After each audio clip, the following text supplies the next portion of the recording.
High বন্ধুরা, কেমন আছো? আশা করছি তোমরা সবাই খুব ভালো আছো, আমিও ভালো আছি। আজকে সোমবার, চলো দেখিয়ে দিয়ে যে তোমাদের কি রান্না করেছি দুপুরে। এখানে আছে ভাত, এখানে আছে ঢেঁড়স সিদ্ধ, কাঁচকলা সিদ্ধ আর পেঁপে সিদ্ধ।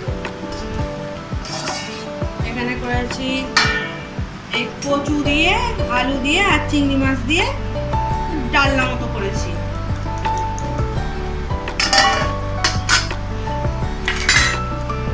এখানে আছে কালকের ওই খাসির মাংস ছিল একটু, ওটা রেখে দিয়েছি, আমি রাত্রে খাইনি, আজকে ভাতটা খাবো রেখে দিয়েছি। আর এখানে আছে কচুর শাক, ছোলা দিয়ে, নারকেল দিয়ে আর আদা জিরে বাটা, পাঁচফোড়ন, শুকনো লঙ্কা, তেজপাতা, ঘি, গরম মশলা দিয়ে কচু শাক করেছি, নিরামিষ করেছি নারকেল দিয়ে কচু শাক।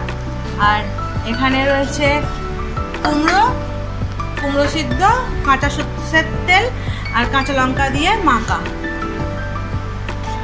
আর এখানে আমাদের দিদিভাই ডিমের কারি দিয়েছে, ডিম আলুর কারি দিয়েছে আমার মেজোজা। এই তো হলো আজকে দুপুরে।